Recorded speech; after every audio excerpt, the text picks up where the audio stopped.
बिस्मिल्लाहिर्रहमानिर्रहीम अस्सलाम वालेकुम वरहमतुल्लाहि वबरकातुहू। दोस्तों, आप मेरा यूट्यूब चैनल पाक न्यूज़ 55 देख रहे हो। मैं अहमद खान दो ही मौजू पे बात करूँगा। एक तो यानी कि हो सकता है मेरे लिए इसमें कुछ ख़तरा हो, लेकिन मुझे मैं एक ही चीज़ पे यकीन रखता हूँ कि मौत बरहक है। अगर मुश्किलात आनी है तो वो भी बरहक है, क्योंकि ये सब कुछ अल्लाह की तरफ से है। और जो लोग कहते हैं ना कि मौत का कोई भरोसा नहीं, लेकिन मैं कहता हूँ मौत का पक्का भरोसा है, पूरा यकीन है कि वो आएगी। लेकिन ज़िंदगी का कोई भरोसा नहीं, ज़िंदगी का कोई यकीन नहीं कि कब तक है या नहीं है।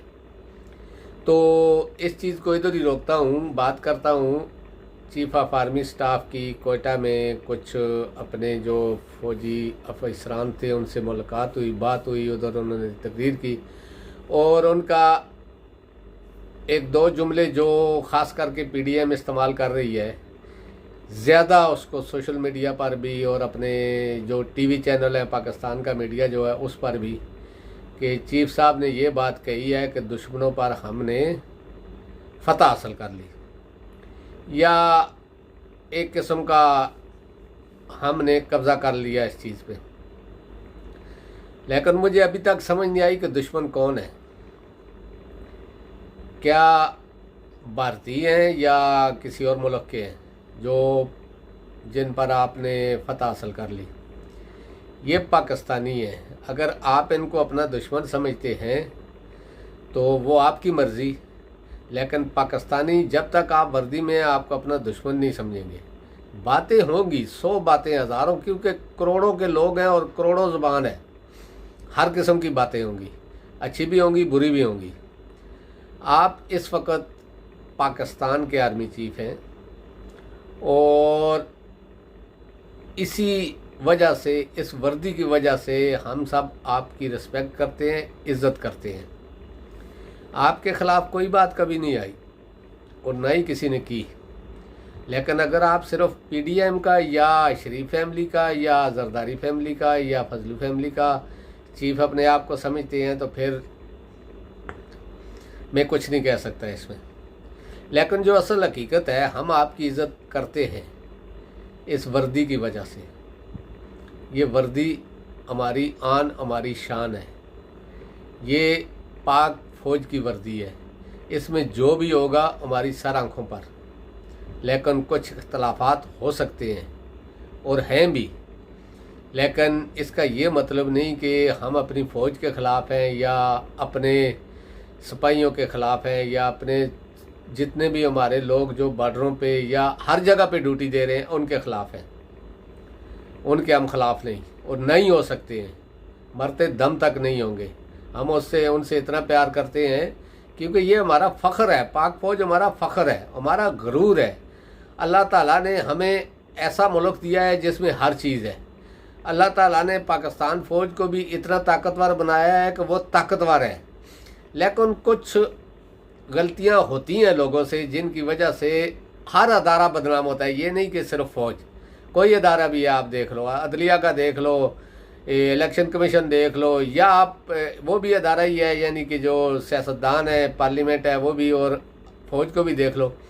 क्योंकि गलतियां होती हैं, गलतियां सुधारी जाती हैं, ना कि गलतियों को आगे बढ़ाया जाता है।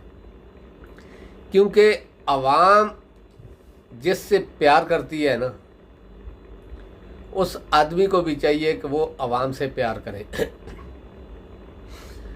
अगर आवाम के जहन में कोई गलत फहमी पैदा हो गई है तो उसको निकालने के लिए डंडे का इस्तेमाल लाजमी नहीं है। उसको निकालने के लिए बातचीत या मिसाल के तौर पे, मोहब्बत के तौर पे, आप एक बार किसी को गले लगाओ, आपको 10 बार लोग लगाएंगे।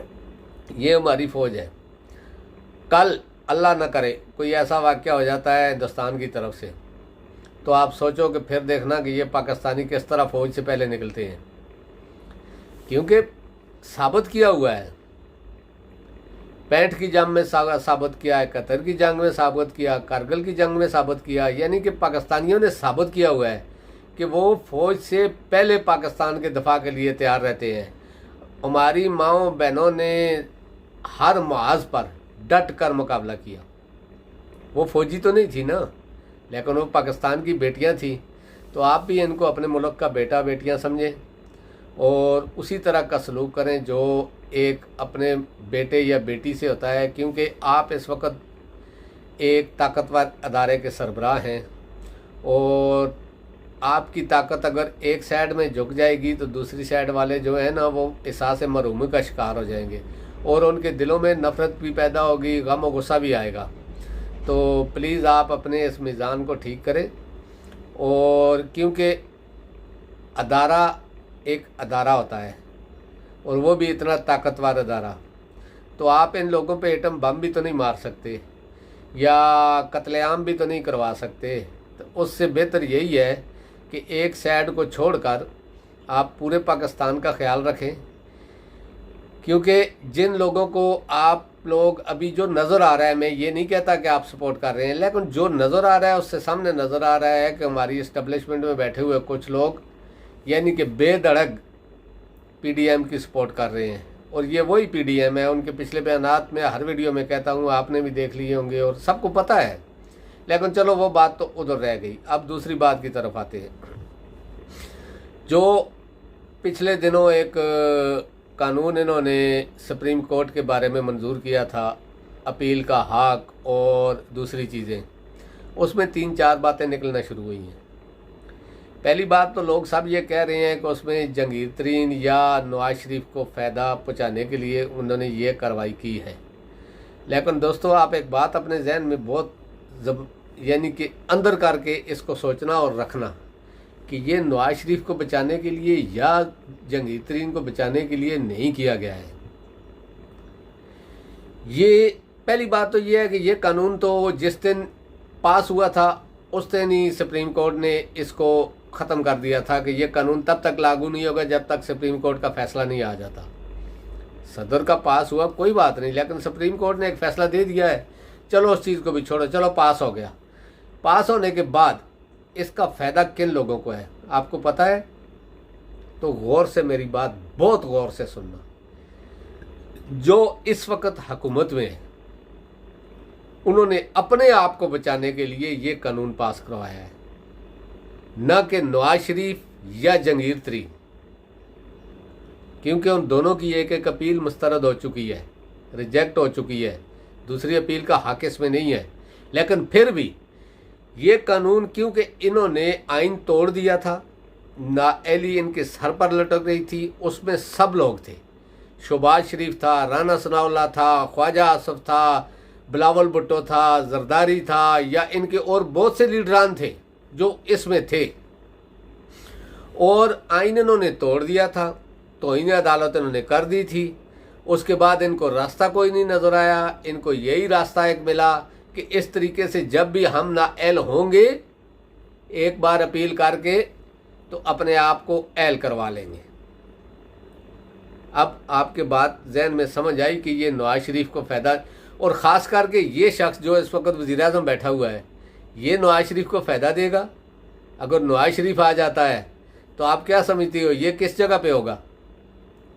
बाकी सूबाई हुकूमत तो मिलनी आप इसको बहुत मुश्किल है, क्योंकि एक तो इनकी करदगी जो है इसकी सारी दुनिया के सामने आ गई है। अभी कल की बात देख लो, 1 साल से ये IMF की शराइत पे अवाम के ऊपर चक्की पिसिंग कर रहे हैं, और कल आखिर मजबूर होकर हमारे बेगर वज़ीर-ए-आज़म ने, जो सदर है IMF की या चेयरमैन है, उससे रिक्वेस्ट की कि प्लीज़ हमें कर्जा दे दो, हमारा हालात बहुत ख़राब है। हालात यहाँ तक ख़राब हैं कि मलेशिया ने PIA का एक त्यारा जो लीज़ पे दिया हुआ था वो रोक लिया है, क्योंकि इन्होंने $40 लाख नहीं दिया। उनकी जो किस्त बनती है वो देने के पैसे इनके पास नहीं है, इसलिए ये पीट रहे हैं IMF के आगे, लेकिन फिर भी अपनी अय्याशियाँ नहीं छोड़ रहे। अभी तकरीबन 90 लाख रुपया वज़ीर-ए-आज़म हाउस की तंजीम और आराइश पे ख़र्च करना है इस महीने या अगले महीने में, वो मंजूर हो गया है। लेकिन जो चीज़ इसने कही है IMF की सदर से, तो उसने तो खैर कोई जवाब नहीं दिया, इसने तो दरख्वास्त की, रिक्वेस्ट की। लेकिन जो पाकिस्तान में IMF का नुमाइंदा है या जो बैरून मुल्क जो भी अखबारात हैं वो जिस तरह लिख रहे हैं, उसका एक ही मतलब है कि वो इनको पैसे देना नहीं चाहते। उन्होंने इन पे ऊपर वाज़ा कर दिया है कि आप पहले कानून और लॉ का और आइन का एहतराम करना सीखें या आइन के मुताबिक जो इंतखाबात हैं वो करवाएं, जो भी आएगा हम उसको देंगे। लेकिन इनके ऊपर उनको इंटरेस्ट नहीं है, एतबार नहीं है। आप देखो जो मैं कह रहा हूँ, ख्वाजा क्या नाम है इसका, सागडार, शहबाज शरीफ और इनके जितने भी लाबियर थे, इन्होंने पाँव से लेके सर तक जोर लगाया लेकिन नहीं दिए। $1 अरब है, अगर ये अपना भी ले आते, पाकिस्तान को कर्जा दे देते, बाद में वापस ले लेते तो कोई फ़र्क तो नहीं पड़ता। लेकिन हुकूमत पाकिस्तान में करनी है, पैसा दूसरे मुल्कों से कर्जा लेना है, अपने पैसे को बाहर रखना है और दूसरे मुल्कों के कर्जा लेके पाकिस्तानियों पे चढ़ाना है ताकि पाकिस्तानी उठ ना सके। दोस्तों, अगर मुझसे कोई गलती हो तो माफ़ कर देना। अल्लाह पाक आप सबको अपने हिफ्ज़ ईमान में रखे। इंशाल्लाह नेक्स्ट व्लॉग में आपसे मुलाकात होगी। अस्सलामु अलैकुम वरहमतुल्लाहि वबरकातुहू।